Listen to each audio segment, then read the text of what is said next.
वो कितना 50 VBI physics 12th है और सब्जेक्टिव क्वेश्चन आंसर लेके आए हैं। तो पार्ट 1 है, तो आप लोग कितना 10 को क्वेश्चन करवा देंगे। आप लोग वीडियो को छोड़ के मत भागिएगा, आप लोग वीडियो को शुरू से अंत तक देखिएगा। आप लोग को 100% समझ में आएगा और आप लोग को अब ज़्यादा भटकने का टाइम नहीं है। आप लोग पूरा फोकस लगा के पढ़िए। आप लोग का एग्जाम का अथी भी निकल गया है, एग्जाम का रूटीन भी निकल गया है। तो आप लोग को ज़्यादा से ज़्यादा पढ़ाई पर फोकस करना है, ऑब्जेक्टिव सब्जेक्टिव सभी का प्रैक्टिस करते रहना है।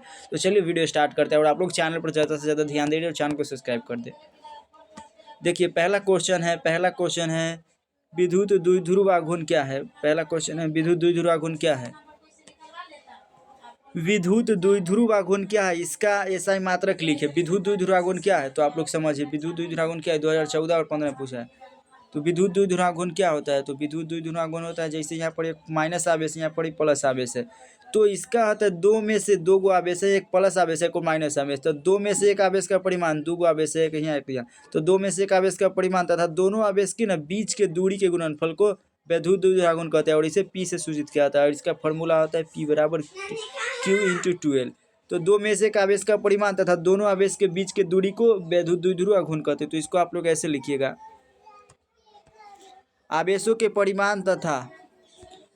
परिमाण तथा उसके मध्य के बीच के दूरी के गुणनफल को विद्युत द्विध्रुव आघूर्ण कहते हैं। आवेशों के परिमाण तथा उसके मध्य के बीच के दूरी के गुणनफल को विद्युत द्विध्रुव आघूर्ण कहते हैं और इसका ऐसा मात्रक कूलम इंटू मीटर होता है और इसका ऐसा मात्रक कूलम इंटू मीटर होता है और इसका ऐसा मात्रक एक डीवाई भी होता है, डीवाई भी होता है।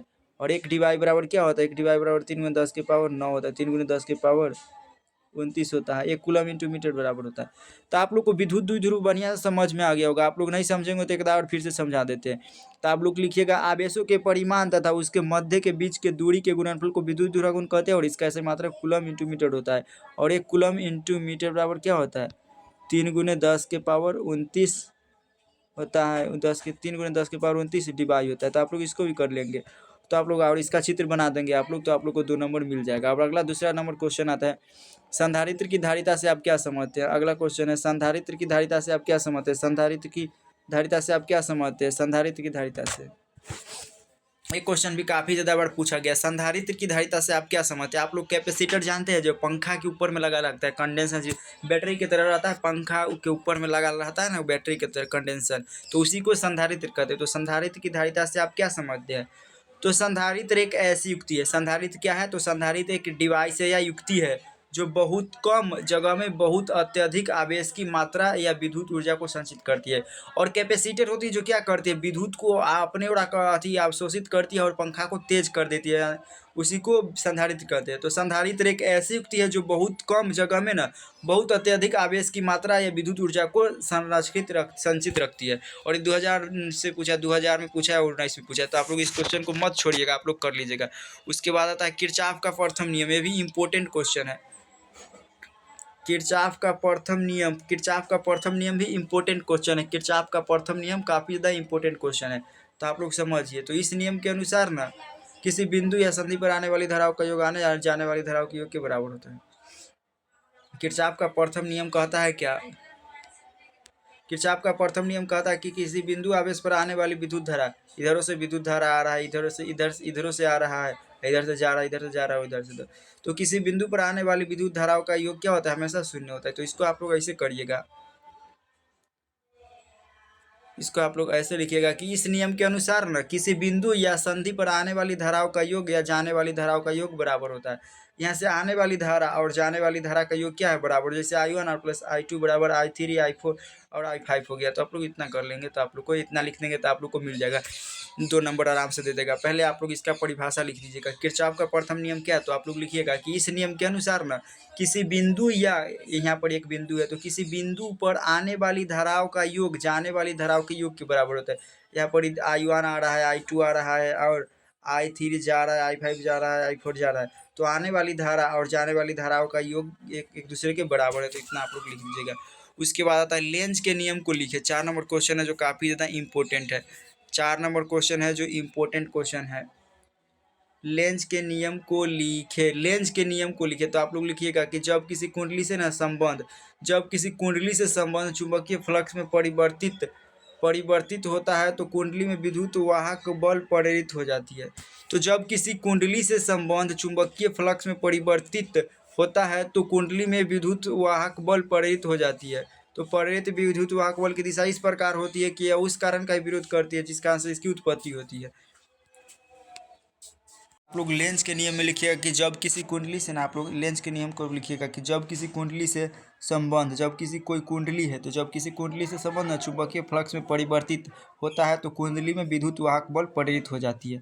तो प्रेरित विद्युत वाहक बल की दिशा इस प्रकार होती है कि यह प्रेरण के कारण को ही विरोध करती है। इतना लिख देंगे, उसके बाद आप लोग इसका चित्र बना देंगे आप लोग को, तो आप लोग को 2 नंबर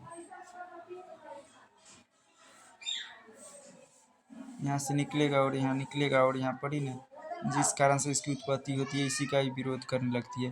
तो इतना आप लोग अति कर देंगे ना और आप लोग कुंडली यहाँ पर ही बना देंगे तो आप लोगों को 2 नंबर दे देगा। देखिए 1999 में पूछा है, 1999 में, 13 में, 16 में, 19 में और झारखंड में 2009 में।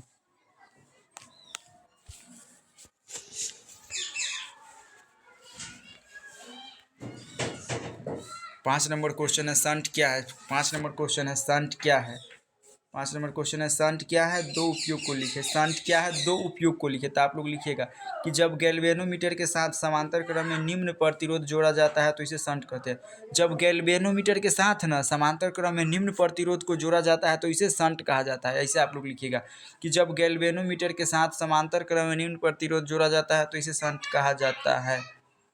जब गैल्वेनोमीटर के साथ ना समांतर क्रम में निम्न प्रतिरोध को जोड़ा जाता है तो इसे शंट कहता है। और इसका उपयोग लिख दीजिए। तो इसके उपयोग में आप लोग लिखिएगा कि गैल्वेनोमीटर की कुंडली को जलने से बचाने के लिए इसका पहला उपयोग कहाँ किया जाता है। गैल्वेनोमीटर को ना गैल्वेनोमीटर की कुंडली को जलने से बचाने के लिए और गैल्वेनोमीटर को एमीटर में बदलने के लिए। इतना लिख देंगे तो आप लोग को 2 नंबर कहीं नहीं जाएगा। पहले आप लोग शंट क्या है इसका परिभाषा लिख देंगे और इसके 2 उपयोग लिख देंगे, आप लोग को 2 नंबर कहीं नहीं जाएगा। तो 5 को क्वेश्चन हो गया और 5 को और लेके आए।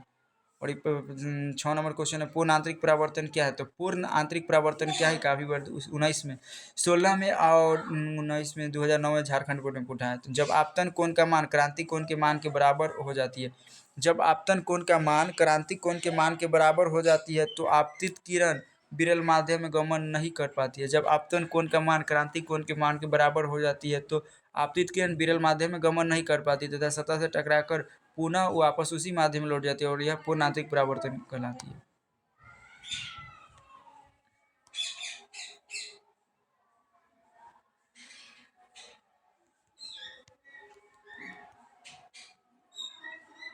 जब आपतित किरण देखिए यहाँ पर चित्र में देखिए, समझिए आप लोग चित्र में, जैसे यहाँ आपतन कोण आई होगी, यहाँ परावर्तन में आप लोगों ने पढ़े 10वां में। तो आपतित किरण होता है जो यहाँ से टकराती है यहाँ से और इसको जाने में नहीं बनती तो आप लोग यहाँ से लौट जाती है, तो इसी को पूर्ण आंतरिक परावर्तन कहते हैं। उसके बाद आता है क्रांति कोण किसे कहते हैं।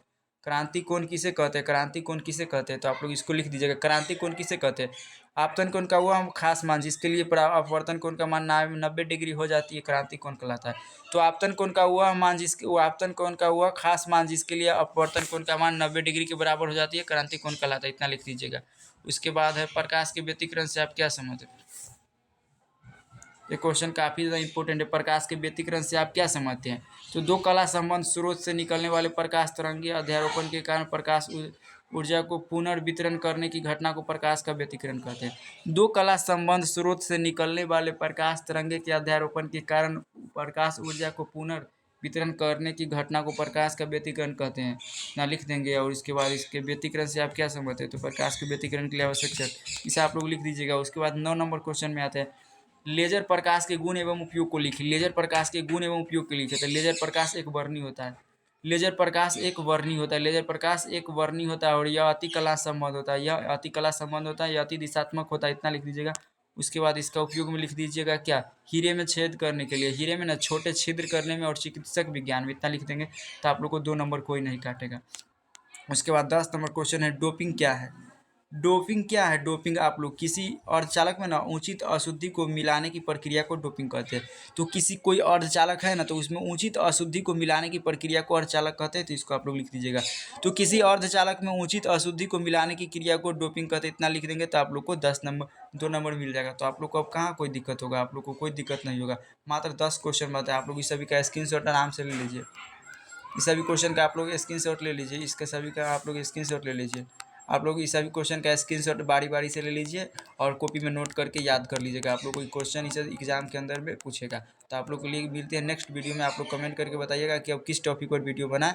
तब तक के लिए जय हिंद, वंदे मातरम।